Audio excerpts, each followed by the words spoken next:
Have you ever felt like you're constantly performing? Like the world has handed you a script, always smile, always reply, always be available, and you've followed it without question? But deep down, a voice whispers, "This isn't me." In this video, we're diving deep into the mind of Carl Jung, not as a distant theorist, but as a companion on your path to emotional freedom. Jung didn't just talk about the psyche. He mapped a path to reclaiming the self, not the version others expect, but your true, untamed core. This isn't about becoming distant or cold. It's about becoming whole. We'll explore the silent power of emotional unavailability, how your reactions are being manipulated, why silence can be your greatest weapon, and what it really means to choose yourself. If you're tired of people-pleasing, drained by emotional demands, and ready to return to your center, this message is for you. And if you find resonance in what you hear today, don't forget to support this channel by subscribing to Tiptop Tidbits. Here, we break down the ideas of the greatest minds, like Carl Jung, into powerful, life-changing insights you can apply in the real world. So take a deep breath. Sit with this. You're about to remember who you are. Chapter 1. The Illusion of Control. Have you ever noticed how much of your life is spent responding? Responding to messages, to noise, to expectations, to a world that demands constant availability, even when your soul craves silence. But beneath the surface of every reply, every reflexive yes, is a deeper truth. You're not reacting from choice. You're reacting from programming. A script written by society, family, and 1,000 invisible threads that tie your worth to your accessibility. Carl Jung called this the persona, the mask we wear to function in the world, to be accepted, to be loved. But here's the catch. The more you become your mask, the further you drift from your essence. The world applauds your quick replies, your emotional availability, your willingness to carry burdens that were never yours. But your soul? It whispers something else. It wants stillness, space, freedom. And here's the paradox. The moment you begin to withdraw, to unmask yourself, the world reacts, not with understanding, but with resistance. Because your silence threatens the illusion. You see, when you stop being easily readable, when you stop being constantly present, the people around you, the ones who rely on your predictability, are thrown into crisis. Not because you've hurt them, but because you've stopped playing your part in their play. This chapter is not just about noticing this illusion. It's about deciding whether you will continue to live inside it, or finally take the first step towards sovereignty. You were not born to be predictable. You were born to be free. And freedom begins with silence. Chapter 2. The Echo Chamber of Reaction. You've been conditioned to believe that reaction equals connection, that answering every message proves loyalty, that showing emotion means you care, that giving everything is what makes you a good person. But Jung knew the danger of this reflexive living. He warned that we risk our wholeness for the sake of appearing whole. Every time you jump to explain yourself, to defend your boundaries, to pacify someone else's discomfort, you hand over a part of your psychic energy. And psychic energy, according to Jung, is the core currency of your being. It powers your dreams, your growth, your transformation. So what happens when all of it is spent on maintaining personas and avoiding rejection? You burn out. Not just physically, spiritually. And then the worst part, you begin to forget who you are without the reactions. When was the last time you paused before responding? When was the last time you allowed silence to speak on your behalf? The truth is, your energy is being siphoned through the cracks of unconscious behavior. That need to reply. That need to explain. That need to be liked. Every one of those is a leak. And while the world keeps telling you that being responsive makes you valuable, Jung would ask you to look inward and ask, at what cost? Every emotion you give away without consent becomes a thread someone else can pull. And this chapter is your invitation to begin cutting those threads. not with cruelty, but with clarity. Not reacting isn't apathy, it's mastery. Chapter 3. Becoming the mystery. There's something magnetic about the person who doesn't react, the one who pauses, withdraws, remains silent in the face of provocation. They become unpredictable, and unpredictability is power. Jung believed that true individuation, becoming who you really are, requires stepping away from the roles others impose on you. It's not rebellion for its own sake. It's a silent revolution, a choosing of oneself over the scripts handed down. When you become less available, people panic. They call you distant, arrogant, cold. But what they really mean is this: you're no longer giving me access to the part of you I used to control. Let that sink in. Silence creates a mirror. And most people aren't ready to face their own reflection. You become the unknown. And the unknown is not just feared, it's respected. There is strength in being unexplainable, power in being unreadable. The mystery you create by stepping back forces others to meet themselves. They begin to question their assumptions, their dependence, their projections. You have not vanished. You have simply shifted from being a tool to being a truth. And in a world full of tools, people-pleasers, responders, reactors, truth is rare. So when you become the mystery, don't fear the distance. It is not disconnection. It is a clearing of space where real connection can be born. You are not retreating. You are returning to yourself. Chapter 4. Projection and the Feeding Game. Carl Jung taught that one of the most powerful forces in the psyche is projection, the act of placing onto others what we cannot face within ourselves. But this isn't just a philosophical concept. It's the foundation of almost every unhealthy relationship dynamic you've ever experienced. Think about it. How many people relate to you not as you truly are, but as a version of you that serves their emotional needs? You're the comforter, the problem solver, the peacemaker. You didn't ask to play these roles, but you've been cast in them so often that even you started to believe they were part of your identity.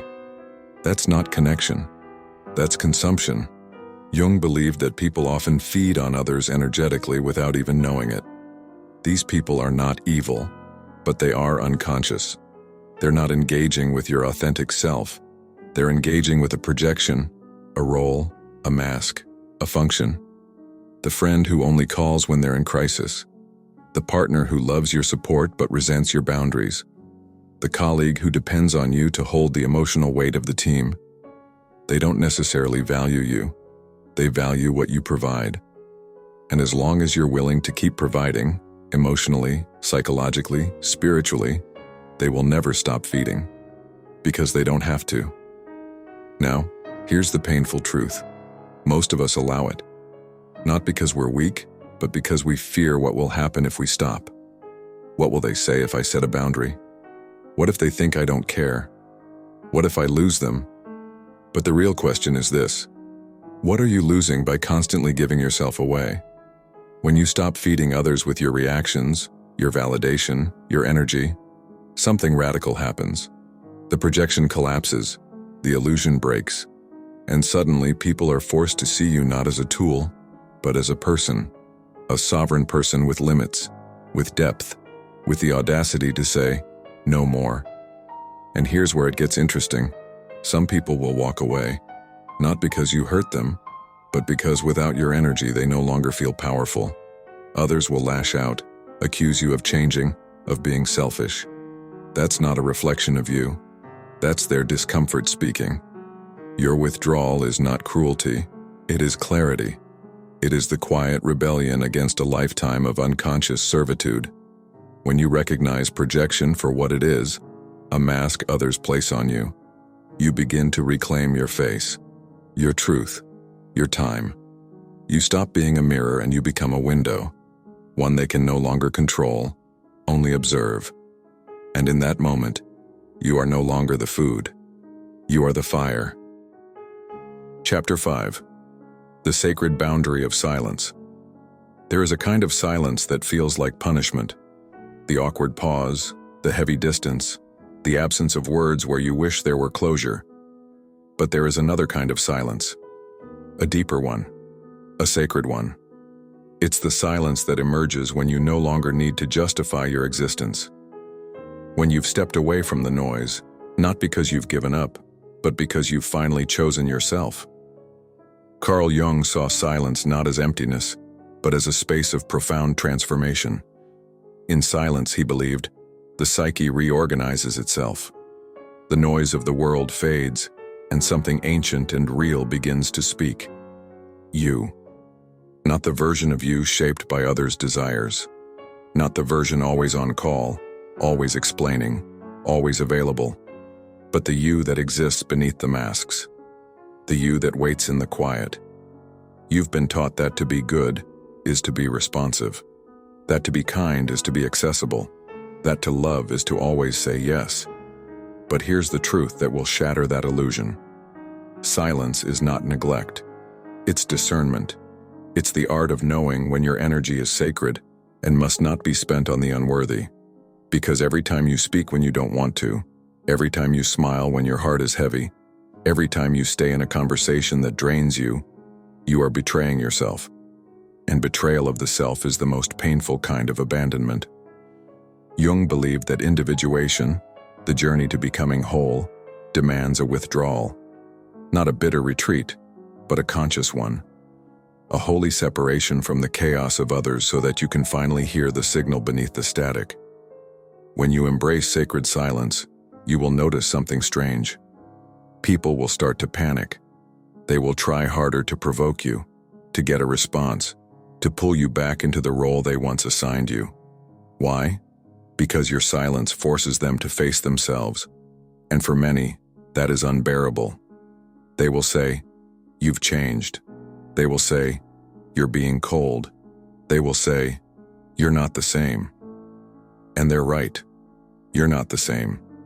Because you've stopped giving away your light to those who only wanted warmth but never offered a flame in return. You've stopped being a lifeline to people who were drowning in their own refusal to grow. Silence isn't passive. It's potent. It's the refusal to be baited. It's the end of performance. It's the quiet revolution that shakes the ground harder than a scream. And here's what you'll find inside that silence. Peace. Depth. Power. Because only in stillness can you hear your intuition again. Only in silence can the fragments of your soul begin to reassemble. So let the silence grow. Let it become your new boundary. Not a wall to keep people out, but a gate through which only the worthy may enter. And if they can't handle the silence, they were never ready for your truth. Chapter 6. The Alchemy of Withdrawal. To withdraw is not to disappear, it is to transform. We've been taught that withdrawal is weakness, that stepping back is a sign of giving up. But Carl Jung would disagree. For him, withdrawal wasn't an escape. It was alchemy, a sacred pause, a turning inward, a return to the furnace of the soul where real transformation begins. When you step away from the noise, you reclaim the space to become. The first phase is uncomfortable. The silence is loud. The absence of the familiar, even if it was toxic, can feel like loss. You may feel disoriented, alone, even afraid, but give it time, because soon, in that emptiness, something stirs, not from the world, but from within you. Something that was buried under years of expectations, labels, and noise. Your essence. Withdrawal gives it room to rise, room to speak. Jung called this the process of individuation, the unfolding of your true self.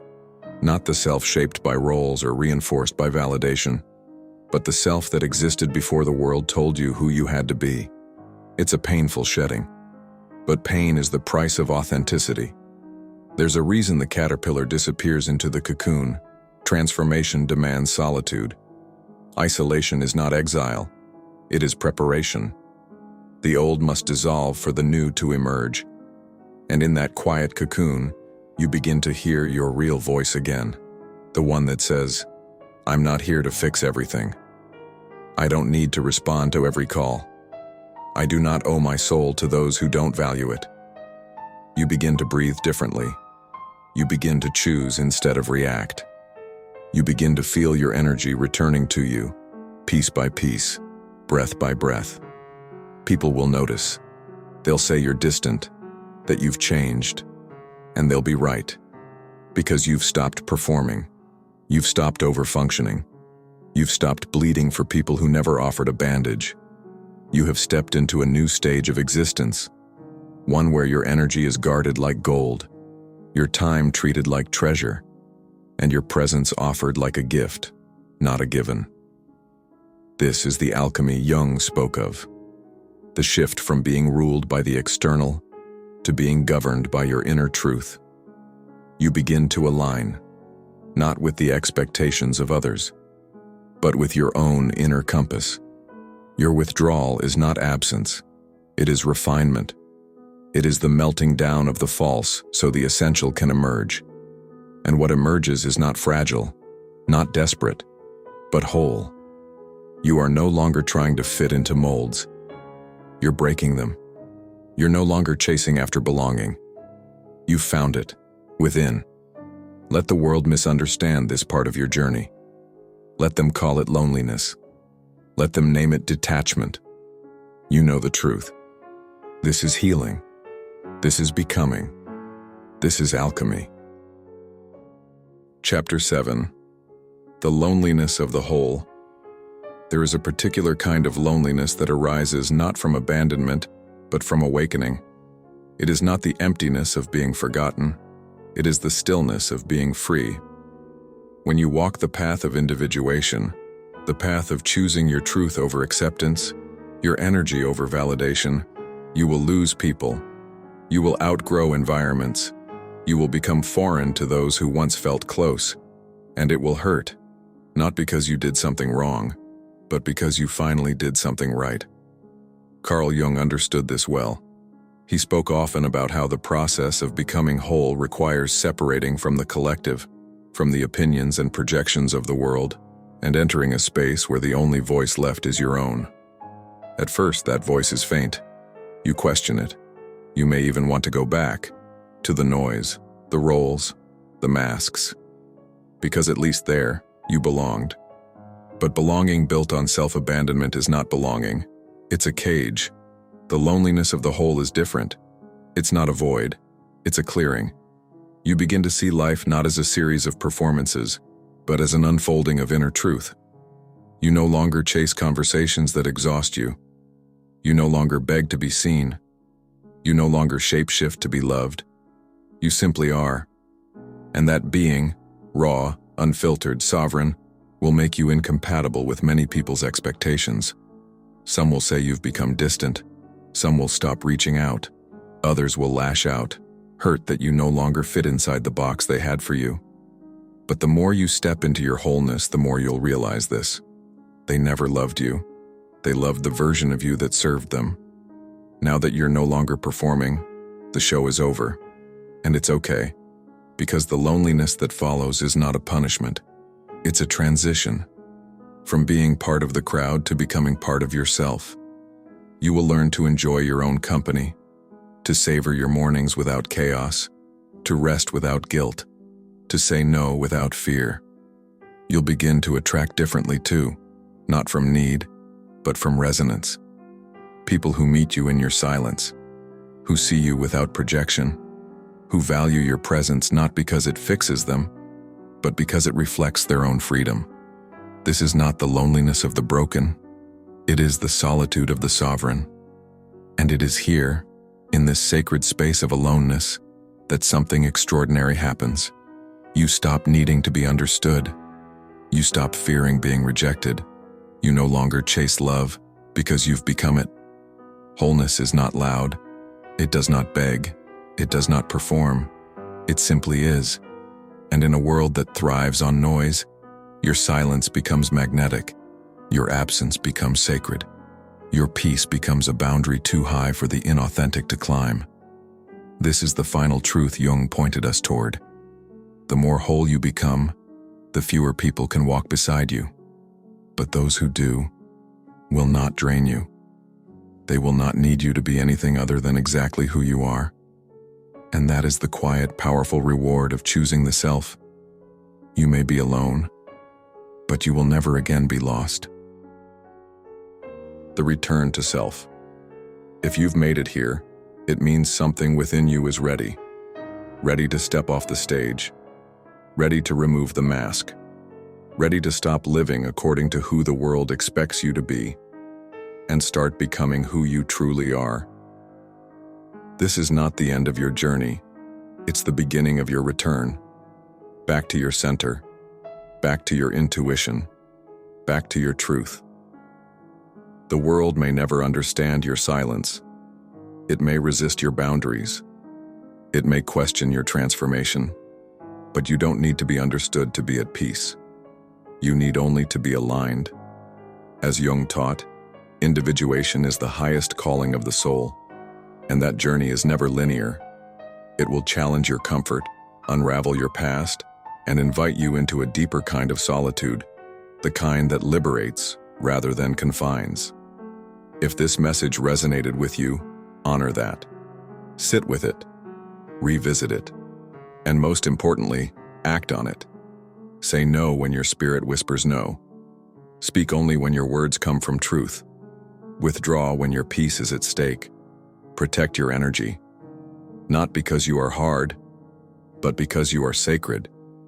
And when you feel alone on this path, remember, you are never truly alone.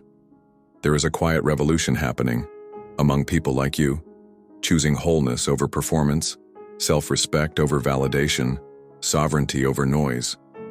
So if this journey moved you, share it with a friend, with someone who's been giving too much, with someone who forgot who they are.